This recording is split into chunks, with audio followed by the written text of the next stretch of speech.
Friday lunch குக்கிங்க்கு எனக்கு leave. வாழையெல்லாம் போட்டு மதியானம் லஞ்ச் வந்து ஹெவியாக இருக்க போது மார்னிங் பிரேக்ஃபாஸ்ட் வந்து பார்த்தீங்கன்னா கொஞ்சம் சிம்பிளாக பண்ணிக்கலான்ட்டு புட்டு ரெடி பண்ணிட்டு இருந்தேன். என்கிட்ட புட்டு மேக்கர் இல்லாததுனால இந்த மாதிரி வந்து ரெடி பண்ணியிருந்தேன். இது நிறைய பேர் போன வீடியோவில் பார்த்துட்டு கமெண்ட் பண்ணியிருந்தீங்க.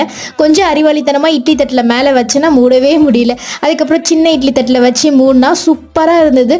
வருமா வராதா அப்படின்னு ஒரு டவுட்லேயே தான் வந்து பண்ணியிருக்கேன். சூப்பராக ஆனால் பர்ஃபெக்டாக வந்திருந்தது. இது வந்து ரெடிமேட் புட்டு மிக்ஸ் தான் அன்னைக்கு யூஸ் பண்ணியிருந்தேன். எங்கள் வீட்டில் எல்லாரும் புட்டு சாப்பிட்ருவோம். அதனால வந்து சிம்பிளாக பிரேக்ஃபாஸ்ட் அண்ட் கூடவே வந்து இந்த டீ காஃபி எல்லாம் வந்து போட்டுட்டு இன்னைக்கு வெட்டியாக தானே இருக்கும், ரொம்ப நாளாக என் பையன் கேட்டுட்டு இருந்த ஒரு ஸ்வீட்டை வந்து இன்னைக்கு வந்து செஞ்சு கொடுத்துடலாம் அப்படின்ட்டு அதையும் சைட் பை சைட் வந்து ரெடி பண்ணியிருந்தேன். சிம்பிளாக பாசிப்பருப்பில் செய்கிற ஸ்வீட் தான். ஏதாவது ஐடியா இருந்துச்சுன்னா மறக்காம கமெண்ட் பண்ணுங்க. அல்ஹம்துலில்லாஹ் லஞ்ச் ரொம்ப சூப்பராக சாப்பிட்டாச்சு. ஈவினிங் போல் வந்து பார்த்தீங்கன்னா ரொம்ப நாளைக்கு முன்னாடி சிக் பாயிண்ட்ல ஆர்டர் போட்டுருந்த ட்ரெஸ்ஸஸ்லாம் ஒன்று ஒன்றா எடுத்து யூஸ் பண்ண ஸ்டார்ட் பண்ணிவிட்டு ஆனால் வீடியோவே வந்து ஷூட் பண்ணவே மறந்துட்டேன். நிறைய பேர் போடும்போதெல்லாம் கேட்டுட்டு இருந்ததுனால சரி ஓகே அப்படின்ட்டு அது தனியாக ஒரு வீடியோ வந்து ஷூட் பண்ணிட்டேன். ஸோ அன்னைக்கு ரேஹானுக்கும் வந்து பார்த்தீங்கன்னா ட்ரெஸ்ஸஸ்லாம் வந்திருந்தது.